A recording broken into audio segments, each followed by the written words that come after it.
अस्सलाम वालेकुम नाज़रीन, welcome to the show economy in focus. मैं हूं आपकी मेज़बान नताशा। नाज़रीन, सबसे पहले बात करेंगे आज सबसे बड़ी खबर की, वो ये कि पाकिस्तान स्टॉक एक्सचेंज के हवाले से आपको बताएं 7,000 पॉइंट्स का इजाफा इन अ सिंगल डे देखा गया, जो कि सेकंड हाईएस्ट हम कह सकते हैं इन अ सिंगल डे मार्केट ने प्रिवेल किया। फर्स्ट हाईएस्ट हमने देखा था 10th ऑफ मई को, 12th ऑफ मई को, और यहाँ पर जो है वो उस वक्त 10,000 पॉइंट्स का इजाफा मार्केट के अंदर सिंगल डे में देखा गया था। आज के दिन 7,000 पॉइंट्स का इजाफा देखा गया। इट मीन्स के इन्वेस्टर्स और हमारे जो डेली डे ट्रेडर्स हैं वो देख सकते हैं कि मार्केट के अंदर कितना पोटेंशियल मौजूद है। खासकर जो हमारी एक इकोनॉमिक डिप्लोमेसी है, हमारी एक जियोपॉलिटिकल सिचुएशन जो हमारे एक फेवर में दिखाई दे रही है। खासकर हमने प्राइम मिनिस्टर साहब को भी कल देखा कैसे जो है वो कितनी ज़्यादा पाकिस्तान की एक इज्जत में इजाफा हो रहा है, एक रिस्पेक्ट में इजाफा हो रहा है, एक बिजनेस कॉन्फिडेंस बढ़ रहा है, ट्रस्ट जो है पाकिस्तान के ऊपर पूरी दुनिया का बढ़ता हुआ दिखाई दे रहा है। इसी चीज़ की अक्कासी हमारी मार्केट भी करते हुए दिखाई दे रही है। आज इसके हवाले से हम डिटेल डिस्कशन करेंगे, साथ साथ हम बात करेंगे फाइनेंस मिनिस्टर साहब के यूएस विजिट के हवाले से। ऑफ कोर्स हमने देखा था कि कल के दिन से ये विजिट के हवाले से तैयारियां भी चल रही थी और ये विजिट जो है बड़ा एक फ्रूटफुल साबित होगा ये कहा जा रहा था। और हमने देखा कि जो मीटिंग्स हुई बहुत ही ज़्यादा उसमें एक हम कह सकते हैं कि पॉजिटिव वाइब्स देखी गई, खासकर एक मुल्की मईशत में, यानी कि इकोनॉमिक कंडीशन में जो पाकिस्तान की है उसमें कैसे बेहतरी लाई जाए, उसकी कितनी ज़्यादा इंपॉर्टेंस है, पाकिस्तान कैसे अपने तमाम इकोनॉमिक ट्रबल्स को या इकोनॉमिक जो स्ट्रगल्स हैं उनको टैकल कर रहा है और किस तरीके से एक अच्छे हम कह सकते हैं कि खासकर कंड्यूसिव एनवायरनमेंट में पाकिस्तान उसको कन्वर्ट कर रहा है। ये बहुत ज़्यादा एक सक्सेस स्टोरी है पाकिस्तान की। तो इसके हवाले से फाइनेंस मिनिस्टर साहब ने बात की और ये भी देखा गया कि IMF और ख़ासकर वर्ल्ड बैंक से जो मुलाकातें हैं, जो उस कॉन्फ्रेंस में एक की पॉइंट्स हैं, उसमें खासकर क्लाइमेट चेंजेस के हवाले से जो पाकिस्तान की स्ट्रगल है उसको रूल आउट नहीं किया जा सकता। इस जो पॉइंट है, इस एजेंडे पे काफ़ी जो है वो एम्फेसिस किया गया है।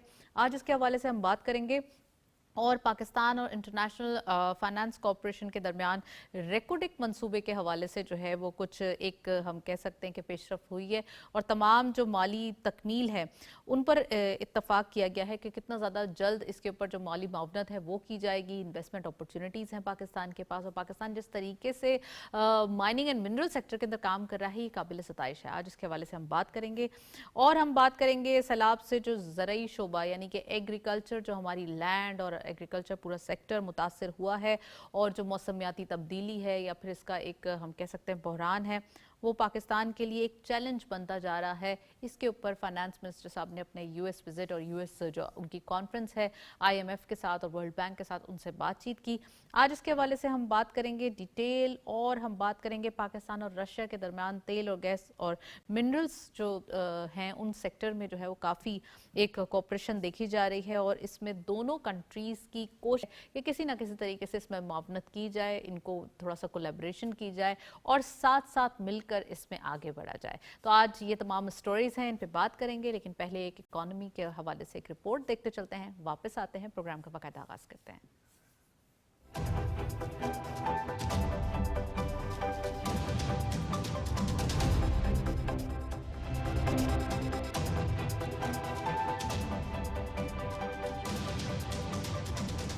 तरसीलात ज़र मुल्की मईशत की पायदारी के लिए रीढ़ की हड्डी की हैसियत रखती हैं। ये न सिर्फ ज़र मुबादला के ज़खायर में इजाफा करती हैं बल्कि करेंसी के इस्तेहकाम, बैरूनी कर्जों की अदायगी, गुर्बत में कमी और माशी सरगर्मियों के फरोग में बुनियादी किरदार अदा करती हैं। रवा माली साल की पहली सहमाही में बैरून मुल्क मुकीम पाकिस्तानियों की जानिब से भेजी जाने वाली तरसीलात ज़र में 8.41% इजाफा रिकॉर्ड किया गया, जो मुल्की मईशत के लिए हौसला अफजा पेशरफ्त है। स्टेट बैंक ऑफ पाकिस्तान के मुताबिक इस मुद्दत में 9 अरब 53 करोड़ 60 लाख डॉलर मौसूल हुए, जबकि गुज़िश्ता साल के इसी अरसे में यह हजम 8 अरब 79 करोड़ 60 लाख डॉलर था। सिर्फ सितंबर 2025 में तरसीलात ज़र 11.33% बढ़कर 3 अरब 18 करोड़ 30 लाख डॉलर तक पहुँच गयी, जो गुज़िश्ता बरस के 2 अरब 85 करोड़ 90 लाख डॉलर के मुकाबले में नुमाया इजाफा है। ममालिक के लिहाज से सबसे ज्यादा तरसीलात सऊदी अरब से 75 करोड़ डॉलर, मुत्तहिदा अरब अमारात से 67 करोड़ 71 लाख डॉलर, बरतानिया से 45 करोड़ 48 लाख डॉलर डॉलर और अमेरिका से 26 करोड़ 90 लाख डॉलर मौसूल हुई। गुज़श्ता माली साल में पाकिस्तान को 38.3 अरब डॉलर की तरसीलात ज़र हासिल हुई, जबकि मौजूदा माली साल में उनके 41 अरब डॉलर से तजावुज़ करने की तवक्को है। माहिरीन के मुताबिक अगर मौजूदा रुझान बरकरार रहा तो माली साल 2025-26 के इख्तिताम तक ज़र मुबादला की शरह मुबादला में इस्तेहकाम बरकरार रखा जा सकेगा और बैरूनी अदायगियों का दबाव कम होगा। जी, रिपोर्ट आपने देखी। इन तमाम चीज़ों पर बात करेंगे। We have a guest over Zoom, हमारे साथ मौजूद हैं मोहम्मद फ़ारूक अफजल साहब। आप प्रेसिडेंट इकोनॉमिक डिप्लोमेसी फोरम हैं, उनको वेलकम करेंगे। अस्सलाम वालेकुम सर, very warm welcome in the program. Farooq साहब, सबसे पहले ये बताइए कि क्या कहेंगे, हम देख रहे हैं कि इकोनॉमिक डिप्लोमेसी के हवाले से काफ़ी सारे इनिशिएटिव गवर्नमेंट की जानिब से लिए गए और साथ साथ डेली बेसिस पे ये स्टेप्स जो हैं वो एक हम कह सकते हैं टुवर्ड्स अहेड देखे जा रहे हैं, यानी कि आगे बढ़ते हुए देखे जा रहे हैं। खास कर हमने कल देखा कि प्राइम मिनिस्टर साहब जब मौजूद थे इस कॉन्फ्रेंस में शर्म शेख में, और ख़ासकर ये एक पीस हम कह सकते हैं कि अग्रीमेंट जब साइन हो रहा था प्रेसिडेंट ट्रंप के साथ, एक हम कह सकते हैं ना कैजुअल, एक फॉर्मल डिस्कशन, जो दोनों चीज़ों में पाकिस्तान एक डोमिनेंसी इख्तियार करते हुए दिखाई दे रहा है हर प्लेटफॉर्म पे। क्या कहेंगे, कितना इम्पोर्टेंट है और ये दिन कितने अच्छे हैं? जी, बिस्मिल्लाहिर्रहमानिर्रहीम। Thank you very much Natasha, आपके प्रोग्राम में इनवाइट करने का। देखिए, मैं ये समझता हूँ कि इस वक्त जो पाकिस्तान की जो अशद ज़रूरत है, that is economic diplomacy. Diplomacy तो हम करते आ रहे हैं, नॉर्मली जो डिप्लोमेटिक रिलेशंस होते हैं, लेकिन हमें उन डिप्लोमेटिक रिलेशंस को in fact we have to convert those into economic diplomacy, जहाँ हम अपने इकोनॉमिक गोल्स जो हैं, जो हमारे ऑब्जेक्टिव्स हैं, वो हम किस तरह अचीव कर सकते हैं by convincing the international the community to invest in Pakistan and to promote bilateral or unilateral or multilateral trade between Pakistan and other countries. ये इंतहाई ज़रूरी चीज़ है। उसके लिए मैं समझता हूँ कि हमारे जो सफारतकार हैं या जो हमारे वुज़रा भी हैं, जो भी हैं, वो जब भी कहीं भी जाएं, मैं समझता हूँ इसमें इकोनॉमिक डिप्लोमेसी की ज़रूरत है। देखिए, प्राइम मिनिस्टर का विजिट है, ज़ाहिर बात है, और इस वक्त पाकिस्तान की जो माशियत की जो ज़रूरत है, डेफिनेटली उन्होंने उस हवाले से वहाँ पर सारी बातें की हैं और जिसकी ज़रूरत भी है। और देखिए, पाकिस्तान को इस वक्त हम जो हैं, अगर हम लोगों को बताने का इस वक्त मकसद ये है कि पाकिस्तान ना सिर्फ सलामती बल्कि माशी तौर पर भी एक बेहतरीन एक मंडी है। ये बताना, ये बावर कराना बहुत ज़रूरी है। और उसके बिना देखिए, कोई भी इन्वेस्टमेंट जो है, जैसे SIFC का अदारा है, वो अपनी एफर्ट्स कर रहा है, BOI है, डिफरेंट सारे फोरम्स काम कर रहे हैं, लेकिन हम सबका ऑब्जेक्टिव ये है कि पाकिस्तान से वज़ीर खजाना वहाँ गए हैं, तो ये बावर कराना वहाँ भी बहुत ज़रूरी है अमेरिका में भी उनको, कि भाई हम जो है ना सलामती के लिए सिर्फ एक हमारी एक माशी मंडी है पाकिस्तान, बहुत बड़ी 25 करोड़ अवाम की एक आबादी है। तो पाकिस्तान में बेतहाशा पोटेंशियल है। मेरा ख्याल है कि प्राइम मिनिस्टर जो भी हमारे गुजरा वहाँ जाते हैं, आई एम श्योर कि वो पाकिस्तान के जो माशी जो पोटेंशियल है उसको यकीनन हाईलाइट करते होंगे, और ज़रूरत भी है पाकिस्तान की इस वक्त। फारूक साहब, आपने बहुत अच्छे तरीके से बताया कि हमारे पास जो इकोनॉमिक अपॉर्चुनिटीज़ हैं इसको कैसे यूटिलाइज किया जाए।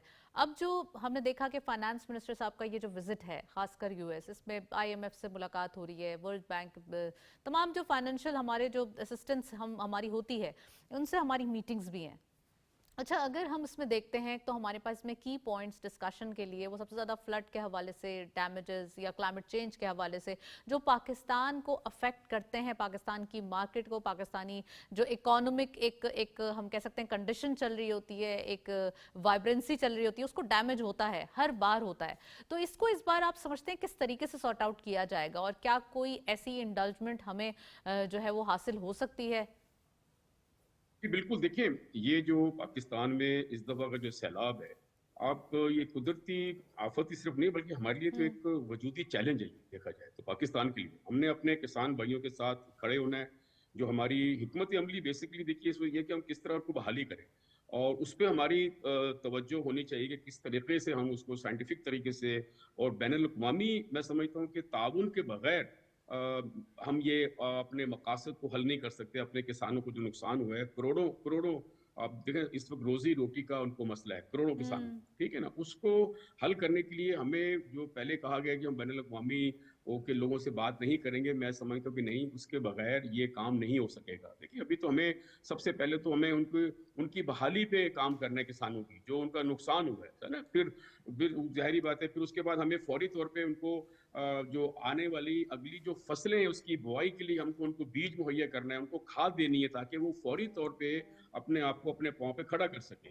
और तवीलुल मुद्दती जो आप अपने इंट्रो में बात कर रही थी मौसमियाती तब्दीली के हवाले से, उसके भी हमें जो है ना बेसिकली क्लाइमेट रेजिलियंस जो है रिजर्व होना पड़ेगा, हमारी जो क्रॉप्स हो उसकी तहकीक करनी पड़ेगी ताकि आइंदा जो आने वाला वक्त है उसमें खुदा ना खास्ता अगर इस किस्म का कोई आता है तो हम किस तरह अपने आप को कंट्रोल करें। और ये जो क्लाइमेट चेंजेस हैं दुनिया भर में आ रही है और पाकिस्तान भी उसमें सफर कर रहा है, तो हमें उसकी तैयारी करनी पड़ेगी। ये तवीलुल मुद्दती हमें इसके जो है ना जो भी हमें काम करने हैं वो हमें करने चाहिए, उसकी प्लानिंग करनी चाहिए हमको। अगर नहीं करेंगे तो खुदा ना खास्ता फिर अगर सैलाब आएगा तो then we will be again in trouble actually.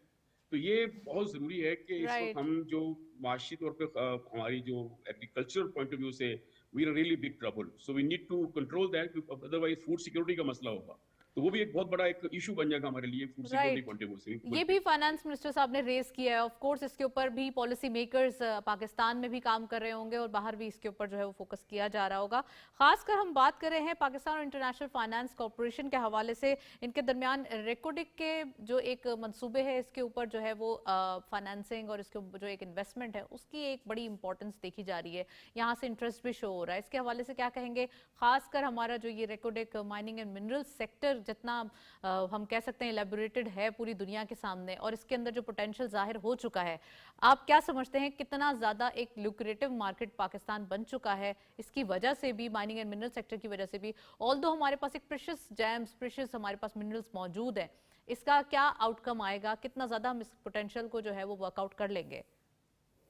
देखिए, this is the time to sell ourselves actually, to sell our potential to the international investors. और रिकोडेक एक ऐसा मंसूबा है, आपको पता है, अगर probably they are going to अगर माइन इट, जी। This would be the largest copper जो है ना माइंस हमारे पास, ठीक है, दुनिया का। और उस गोल्ड हमारे पास है वहां पर। अब ये हमें देखिए उसका हमें बाकायदा तरीके से उसकी मार्केटिंग करनी पड़ेगी, हमें लोगों को बताना पड़ेगा और how safe that place is and how much money they gonna make out of that from the investments, you know.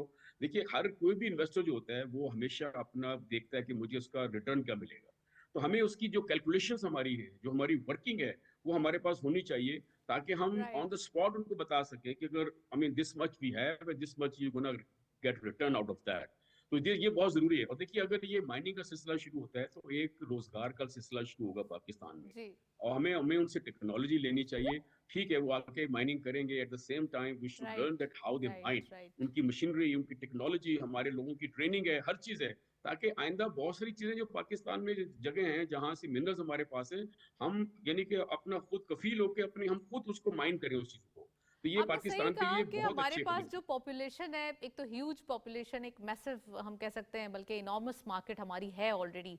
और इसकी जो डिमांड है उस डिमांड को ही अगर हम फुलफिल कर लें और इस हवाले से भी कुछ काम करें तो ऑटोमेटिकली हमारी जो इकोनॉमिक हालात हैं वो बहुत बेहतर हो सकते हैं। You are very right Farooq Afzal साहब। ये भी बताइएगा जी जी पाकिस्तान और रशिया के दरमियान जो है वो तेल और गैस के मुआहदे हो रहे हैं, कितना जी इंपॉर्टेंट है जी। इन दोनों कंट्रीज के लिए ये कोऑपरेशन करना? खासकर ऑयल एंड गैस हमारे लिए थोड़ा सा हम कह सकते हैं इंपोर्ट भी करना पड़ता है हमें, तो ये हमारे लिए कितना हम्म। ज्यादा सूदमंद साबित हो सकता है? देखिए, मैं ये समझता हूँ कि पाकिस्तान को हमेशा से एक तवानाई का ज़रूरत रही है, ठीक है। वो कि हमने बहुत सारे पावर प्लांट्स लगाए हैं, लेकिन they all are made basically based on oil based. अब अगर हम ऑयल एंड गैस की एक्सप्लोरेशन करते हैं with the help of Russia, they are expert in that, ठीक है ना। और मैं पाक एशिया बिजनेस काउंसिल का काफ़ी अरसे चेयरमैन भी रहा, मेरा वो ऑफिस भी रहा, और यू नो मेरा बहुत इंटरेक्शन रहा इस सिलसिले में। और मैं समझता अगर एनर्जी सिक्योरिटी का हमें करना है तो Russia is the best option for आट के हम उनको पाकिस्तान में इनवाइट करें और जितनी सपोर्ट हो सकती है। देखिए ये बहुत ज़रूरी और बड़ा, हमें क्विकली ये काम करने पड़ेंगे ताकि जो हमें इस वक्त गैस का बहरान है, जो हमें तेल का बहरान है, अगर अपनी इंडिजीनियस हमारा ऑयल होगा, पेट्रोल होगा, गैस होगी, तो हमारा जो फॉरेन एक्सचेंज कितना कम होगा, आप सोचें, जो बाहर जाए।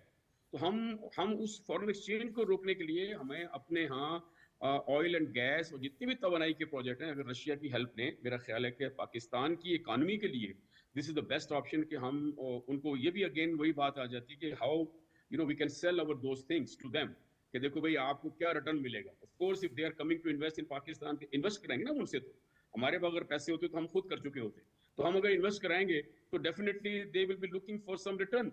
और उसका राइट। पे बैक पीरियड कितना होगा, सब कुछ कितना, हमें ये मैं समझता हूँ कि पाकिस्तान के लिए इंतहाई, जो पाकिस्तान के पास अल्लाह ने बेतहाशा ये नेमतें दी हैं, चाहे ऑयल हो या गैस हो, it's just a hmm. Matter that we have to explore those areas. हमें पता भी है, हमने आइडेंटिफाई भी किया हुआ है, but we do not have money in fact कि जी हम उसको एक्सट्रैक्ट कर सकें और वहां से ऑयल या गैस निकाल सकें। हमें ऐसे लोगों के, ऐसे मुल्कों की जरूरत है लाइक रशिया के, जो आके पाकिस्तान में ऑयल एंड गैस की एक्सट्रैक्शन करें और पाकिस्तान में आके उसका काम करें, जो हमारी इकोनॉमी के लिए इंतहाई जरूरी है। राइट। फारूक अफजल साहब, बिल्कुल सही फरमाया आपने। इकोनॉमी के हवाले से बड़े सारे बेनिफिट्स और बहुत सारी अपॉर्चुनिटी जिसको पाकिस्तान वर्कआउट करेगा यकीनन फ्यूचर में भी, और अभी भी हम देख रहे हैं कि एक स्ट्रेटेजिकली पाकिस्तान की जो पोजीशन है वो इतनी ज़्यादा स्ट्रांग होती जा रही है कि पूरी दुनिया इस चीज़ को मान रही है। Well, thank you so much, आपने प्रोग्राम में ज्वाइन किया, आपने वक्त निकाला। साथ साथ हम बात कर रहे हैं हंड्रेड इंडेक्स अपडेट्स के हवाले से। लेट्स हैव अ लुक आज की मार्केट में क्या अपडेट्स हैं, देखते चलते हैं। ओपन हुई मार्केट 1,58,443.42 के लेवल पर। कल के क्लोजर के जो है नंबर्स आप देख रहे हैं, ओपन मार्केट उसी नंबर्स पे हुई। हायर साइड पे मार्केट गई, वाओ, हायर साइड पे आप देख सकते हैं मार्केट में कितना एक जबरदस्त ह्यूज जो एक अपवर्ड ट्रेंड है वो देखा गया है। 1,65,866.77, lower was 1,60,821.72 and finally closure उन्हीं नंबर्स के साथ जो कि हायर साइड पे जो है वो ट्रेड कर रहा था, 1,65,476.02, यानी कि चेंज रहा 7,032.6 का इजाफा इन अ सिंगल डे। और ये हाईएस्ट यानी कि second highest single day market के नंबर्स जो है वो जनरेट हुए, और साथ साथ एक पॉजिटिव ट्रेजेक्टरी परफॉर्मेंस में मार्केट में इन्वेस्टर्स ने दिखा दिया कि जब पैनिक सेलिंग होती है तो उसके बाद पैनिक बाइंग भी होती है। इन तमाम चीज़ों पर बात करेंगे। We have a guest over call हमारे साथ मौजूद हैं, अफरोज मर्चेंट साहब। आप कैपिटल मार्केट एक्सपर्ट, हमको वेलकम करेंगे। अस्सलाम वालेकुम अफरोज साहब, very warm welcome in the show. Afroz साहब, आज तो सेलिब्रेशन देखा जा रहा है स्टॉक मार्केट के अंदर, इतनी पॉजिटिव, इतनी ऑप्टिमिस्टिक अप्रोच, क्या कहेंगे? मार्केट कैसे रिएक्ट कर रही है कल के डीमोरलाइजिंग सिचुएशन के बाद आज की एक एंथुसियास्टिक परफॉर्मेंस? देखिए जो Fed हमारा single day gain हुआ था 10 points का, वो 12 मई को हुआ था जब पाकिस्तान ने इंडिया को शिकस्त दी थी, जी। और उसके बाद जो है वो सीज फायर हुआ था, और उसके बाद ये देखें आज 7,000 पॉइंट्स का जो है गेन। देखिए हम जो खुशाइन बात ये है कि हमारे यहाँ जो पॉलिटिकल इंस्टेबिलिटी अगर रहती है तो कुछ दिनों के लिए रहती है। हमने देखा पॉलिटिकल स्टेबिलिटी जो डिस्टर्ब हो रही थी कुछ दिनों से, वो बिल्कुल अब नॉर्मलाइज हो गई है। राइट। जियो पॉलिटिकल सिचुएशन जो हमने गाजा पीस अकॉर्ड देखा, उसमें हमारे प्राइम मिनिस्टर को बड़ी इज्जत दी गई प्रेसिडेंट ट्रम्प की तरफ से, और बल्कि उनको स्पीच करने के लिए कहा गया। तो ये, और आईएमएफ से मीटिंग जो अभी फाइनेंस मिनिस्टर यूएसए गए हैं, तो आईएमएफ से मीटिंग बहुत अच्छी जा रही है। मैं समझता हूँ by the end of the week तो हमारा स्टाफ लेवल एग्रीमेंट भी जो है इंशाल्लाह साइन हो जाएगा, जाएगा। और दोबारा 170,000 जो इंडेक्स पहुंचा था, ये हफ्ता खत्म होने से पहले मैं समझता हूँ कि दोबारा 170 हो जाना चाहिए। राइट। आप देख रहे हैं कि मार्केट के अंदर ये पोटेंशियल मौजूद है, इतनी एनर्जेटिक मार्केट है। खासकर मैं देख रही हूँ कि नंबर्स डेली बेसिस पे बढ़ रहे हैं। थोड़ी सी आपने कहा कि अनसर्टेनिटी होती है जिसका इम्पैक्ट आता है, लेकिन वो एक कुछ अरसे के लिए रहता है। ऑल्दो अगर हमारी मार्केट को किसी चीज़ ने डिस्टर्ब किया है तो ये पॉलिटिकल इनस्टेबिलिटी का इम्पैक्ट ही रहा जो कुछ सालों में था, लेकिन इसके बाद हम देख रहे हैं एक मार्केट के अंदर जो हम कह सकते हैं स्टेबिलिटी है, कंसोलिडेशन है, वो कंटिन्यू है। क्या कहेंगे इन्वेस्टर्स को, खासकर वो इन्वेस्टर्स जो पैनिक सेलिंग से कल डर गए थे, उनको क्या मशवरा देंगे? और जो एक डिप मार्केट के अंदर कल के दिन हमने देखा था कि काफ़ी गुंजाइश क्रिएट हो गई थी, इसके बाद आप क्या एडवाइस करेंगे तमाम उन इन्वेस्टर्स को जो न्यू हैं और वो इन्वेस्टर्स जो ऑलरेडी इन्वेस्ट कर चुके हैं मार्केट के अंदर? देखिए इसमें सबसे इम्पोर्टेंट जो मैं समझता हूँ वो आपकी पेशेंस होना चाहिए कि एक या दो रोज अगर मार्केट गिरती है तो उसमें कोई घबराने की जरूरत नहीं है। पेशेंस जितना होगा तो ही आपकी कामयाबी होगी, क्योंकि हमारी मार्केट जो है वो हमेशा जो है वो हर साल आप देखें पिछले अगर 20-25 साल में तो हर 1-2 साल बीच में अगर गेन नहीं होता है, लेकिन अदरवाइज आप देखें 80% ऑफ द टाइम हमारी मार्केट पॉजिटिव रहती है। तो इन्वेस्टर्स को बस यही मैं कहता हूँ कि भाई इन्वेस्टमेंट स्टॉक्स लें जहाँ डिविडेंड ज्यादा मिलते हो, तो उसकी भी प्राइसेस जो है वो बढ़ती है, और मार्केट अगर गिरती है तो वो स्टॉक्स कम गिरते हैं, क्योंकि हर 3 महीने बाद वो आपको डिविडेंड देते हैं। अच्छा तो अफरोज एहतियात साहब, होके हाँ। अफरोज साहब कल के अगर थोड़ा सा डिप को हम स्टडी करें तो कल के जो ये जो डिप क्रिएट हुआ था, ये कौन से सेक्टर्स को ज्यादा हम कह सकते हैं कि टारगेट करता हुआ दिखाई दिया था, और आज जो एक इंक्रीज हुआ है या मार्केट के अंदर एक जंप आया है, तो ये कौन से सेक्टर्स को टारगेट करा है? देखिए, जो कल जो सेलिंग जो आई है, जब म्यूचुअल फंड्स में रिडेम्पशन आती है उनके अकाउंट होल्डर से, जी तो उनके पास कोई चॉइस नहीं होता है, वो शेयर्स उनको सेल करने होते हैं ताकि उनको वो पे कर सके। तो ये कल म्यूचुअल फंड्स की रिडेम्पशन की वजह से, या 2-3 दिन जो हमने देखा मार्केट में जो प्रेशर रहा, वो राइट म्यूचुअल फंड्स की रिडेम्पशन की वजह से, एक तो न्यूज आई कि IMF की टीम आई, उसके बाद ये वो मुज़ाकरात हुए और अब तक वो स्टाफ लेवल एग्रीमेंट नहीं हुआ, जियोपॉलिटिकल सिचुएशन थे, थोड़ा सा पॉलिटिकल नॉइज जिसको कहते हैं, या वो हुई। तो वो सारी चीजें जब ऐसे ही खत्म हुई, तो आज देखें कि मार्केट में जो 12,000 पॉइंट्स जो गिरे थे कल तक, तो 7,000 पॉइंट्स तो रिकवर कर लिए दोबारा एक ही दिन में। राइट तो अब तो मैं समझता हूँ वो बाकी 5,000 पॉइंट्स की, होपफुली जब ये स्टाफ लेवल एग्रीमेंट का अनाउंसमेंट होता है तो वो भी इंशाल्लाह रिकवर हो जाएंगे। अच्छा, stock market is always driven by sentiments, तो आप समझते हैं कि ये जी। जो सेंटिमेंट्स प्रिवेल हो रहे हैं, ये जो एक बहुत ही अच्छी एनर्जी देखी जा रही है, इसका क्या इम्पैक्ट हो सकता है? कितने पॉइंट्स आप इस वीक के अंदर फोरकास्ट कर सकते हैं कि इस बार मार्केट कर लेगी? आपका एनालिसिस क्या है? देखिए, मैंने जैसा कहा कि वो जितने पॉइंट्स गिरे थे वो तो रिकवर हो गए। 7,000 तो रिकवर हो गए, मजीद अभी 5,000 बाकी है। 170,000 पे मार्केट गई थी, तो दोबारा ये मैं समझता हूँ मजीद 5,000 पॉइंट्स ये फ्राइडे तक होपफुली 3 दिन में रिकवर हो जाएंगे, हो जाने चाहिए। Right. और मार्केट फिर नया हाई फिर वो बनाएगा, और नेक्स्ट वीक से फिर आप देखेंगे कि बुलिश मोमेंटम कंटिन्यू इसलिए भी रहेगा कि थर्ड क्वार्टर के रिजल्ट्स जो है वो अब आना शुरू हो जाएंगे। कल से जो है आप देखें अनाउंसमेंट जो अच्छा, अगर हम बात करें उनकी इन्वेस्टर्स सर्विस के हवाले से, तो कौन से सेक्टर्स जी। हैं जिसके अंदर पोर्टफोलियो बिल्डअप करना चाहिए अभी इस मार्केट को, इस हम कह सकते हैं कि आउट ऑफ कंट्रोल मार्केट को, जो कि अपवर्ड डायरेक्शन में देखी जा रही है, इस मार्केट के जी। को मद्देनजर रखते हुए कौन से सेक्टर्स को अपने पोर्टफोलियो का हिस्सा बनाना चाहिए? देखिए, कल हमने देखा कि म्यूचुअल फंड्स की तो मजबूरी थी, उन्होंने सेल किया, जी लेकिन कल जो मार्केट जब नीचे आई काफी, तो काफी लोगों ने, इंडिविजुअल्स ने काफी बाइंग की। तो वो अभी जो मैं समझता हूँ जो सेक्टर्स जो साल में 4 दफा डिविडेंड देते हैं, जिसमें बैंकिंग सेक्टर है या फर्टिलाइजर सेक्टर है, तो उसमें वो कर सकते हैं ये जो है।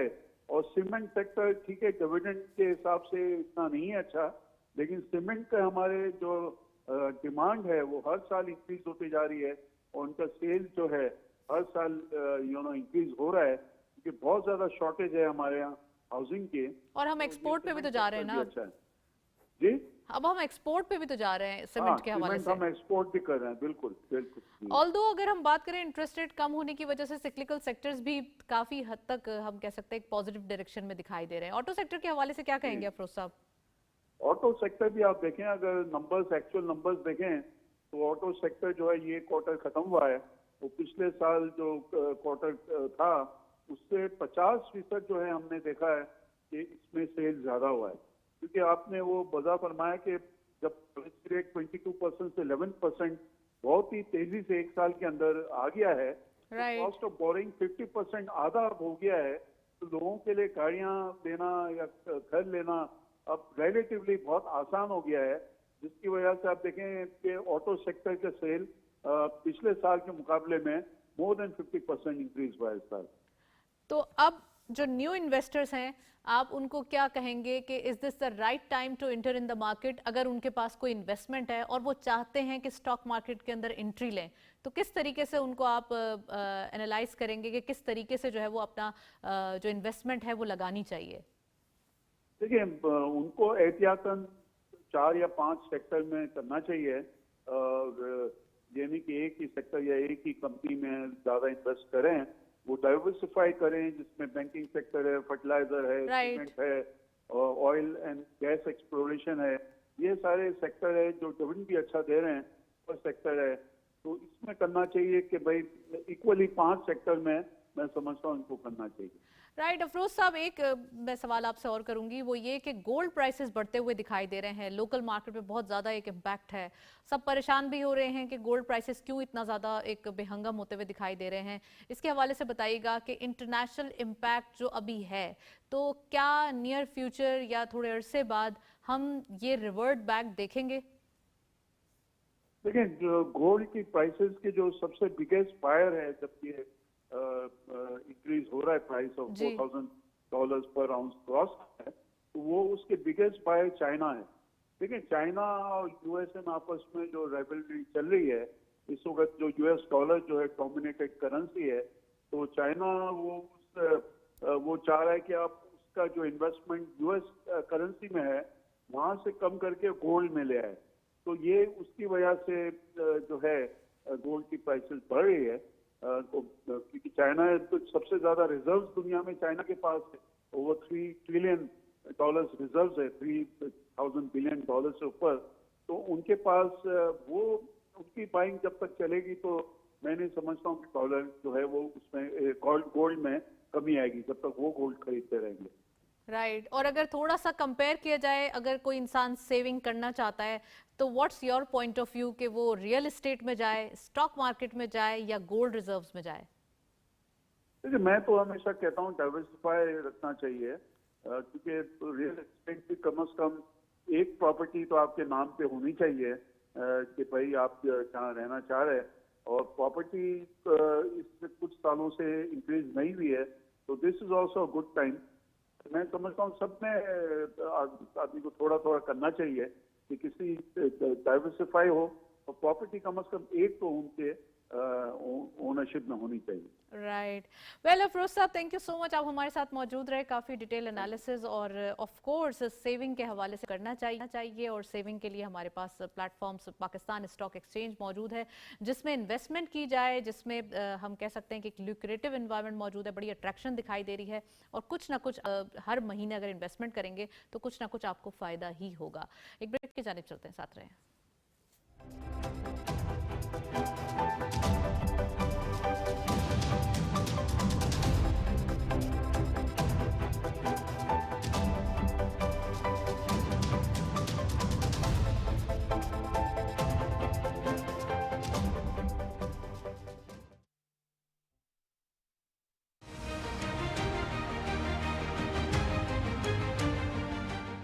This year again, we are dealing with another mega flood, with thousands of villages washed away from the face of the earth, millions of people displaced, more than 1,000 killed, and billions of dollars of crop, livestock, and property washed away, lost to flood waters. Our nation stands united in these testing times, and we are dealing with this natural calamity with remarkable resilience by the grace of God.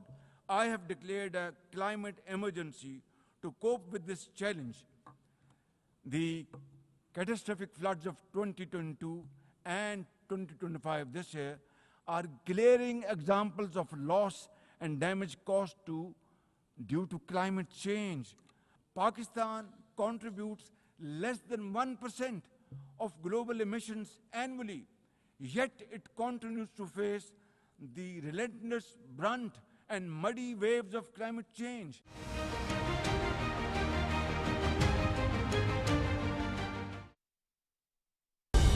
दुरुस्त हर वक्त बर वक्त।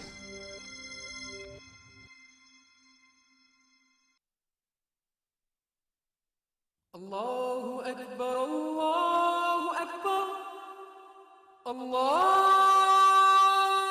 अकबर, अल्लाहु